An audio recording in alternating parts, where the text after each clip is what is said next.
Salam dan bahagia. Saya Niwen Sri Widiantari, calon guru penggerak angkatan 10 dari SD Negeri 2 Penebel.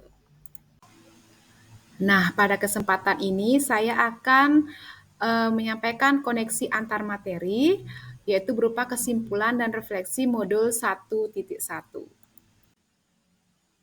Nah, pada modul 1.1 kita telah belajar tentang filosofi Ki Hajar Dewantara yang terdapat semboyan yang bisa kita terapkan dalam pembelajaran. Yang pertama itu adalah Ingarso Suntolodo, Ing Madyo Nangun Karso Tut Nuri Handayani. Nah, yang pertama, Ingarso Suntolodo kita memberikan contoh. Ya, kemudian Imadio Nangun Karso sebagai pendidik kita berada di tengah untuk membangkitkan. Dan Tuturi Handayani kita sebagai pendidik berada di belakang untuk memberikan dorongan kepada peserta didik. Nah, pemikiran KHD berikutnya yang harus kita pegang teguh adalah masing-masing siswa memiliki kodrat alam dan kodrat zaman. Kodrat alam berhubungan dengan potensi yang dimiliki oleh siswa sejak lahir, kemudian kodrat zaman itu menuntun siswa memiliki kompetensi sesuai dengan perkembangan zaman. Nah, kodrat alam dan kodrat zaman ini tidak boleh dipisahkan, mereka berjalan saling beriringan. Nah, menurut Ki Hajar Dewantara, tujuan pendidikan itu yaitu menuntun. Menuntun tidak hanya mendidik, tetapi di sini kita menempatkan diri dan menempatkan siswa sebagai pusat utama pendidikan atau pembelajaran yang kita lakukan di sekolah. Nah, pada pemikiran Ki Hajar Dewantara bahwa budi pekerti memiliki andil yang cukup besar dalam perkembangan peserta didik, di mana menurut Ki Hajar Dewantara, pendidikan adalah pembudayaan budi manusia yang beradab dan buah perjuangan manusia. Nah, budi pekerti merupakan keselarasan atau keseimbangan antara cipta, rasa, dan karsa. Nah, di mana keluarga merupakan tempat bersemainya pendidikan yang sempurna bagi anak, serta melatih kecerdasan budi pekerti anak. Di mana pendidikan juga merupakan pengajaran perubahan dan perkembangan karakter yang berproses pada nilai kemanusiaan.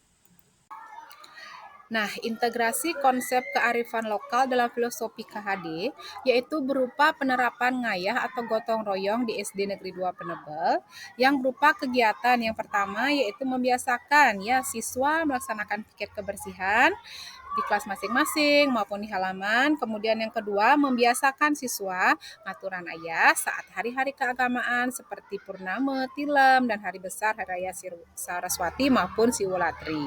Nah, yang ketiga itu membiasakan menuntun siswa dalam kegiatan elaborasi, yaitu supaya terjadinya komunikasi, misalnya kegiatan ngayah saling bertukar pendapat dalam pembuatan canang maupun penjor. Nah, adapun kesimpulan dan refleksi yang pertama, apa yang Anda percaya tentang murid dan pembelajaran di kelas sebelum mempelajari modul 1.1? Nah, yang pertama itu teori tabula rasa. Ya, jadi kita memandang siswa sebagai kertas kosong. Yang kedua, materi dan tugas. Ya, pembelajaran hanya dititik beratkan dengan penyampaian materi dan pemberian tugas kepada siswa. Kemudian yang ketiga, teacher center ya. Jadi pembelajaran masih didominasi atau berpusat pada guru. Ya, siswa hanya mengikuti tanpa adanya keaktifan ataupun pemusatan pembelajaran pada siswa. Nah, apa yang berubah dari pemikiran atau perilaku saya setelah mempelajari modul ini? Yang pertama, student center atau pembelajaran yang berpusat kepada siswa. Jadi, menghambat siswa disinilah penerapannya. Pembelajaran itu berpusat kepada siswa. Siswa adalah objek utama dalam pembelajaran. Di sana siswa nantinya dapat mengetahui bakat, minat, dan gaya belajarnya melalui tes diagnostik di awal yang kita berikan. Kemudian yang kedua, kertas tipis. Nah, bukan kertas kosong ya. Kita memandang siswa bukan sebagai kertas kosong, melainkan siswa sebagai kertas tipis sehingga sebagai orang pendidik tugas kita adalah menebalkan garis tersebut. Yang ketiga itu adalah inovatif, yaitu kita sebagai pendidik wajib berinovasi mengembangkan pembelajaran yang aktif. Dan yang keempat, pembelajaran menjadi menyenangkan dengan menyisipkan permainan atau games yang menggunakan permainan tradisional maupun modern sesuai dengan zaman menggunakan teknologi yang dimiliki oleh sekolah. Nah, apa yang segera yang dapat kita terapkan lebih baik agar kelas mencerminkan pemikiran Ki Hajar Dewantara? Nah, yang pertama, mengintegrasikan konsep budaya ngayah ya dalam pembelajaran baik itu intrakurikuler maupun kokurikuler.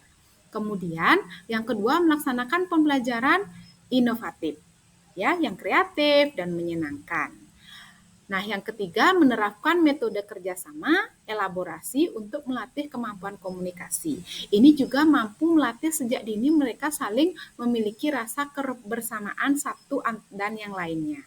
Nah, yang terakhir, melakukan refleksi. Di sini penting sekali untuk mengetahui dan mengetahui kekurangan dan kelebihan ya yang kita miliki dari kegiatan yang telah kita laksanakan.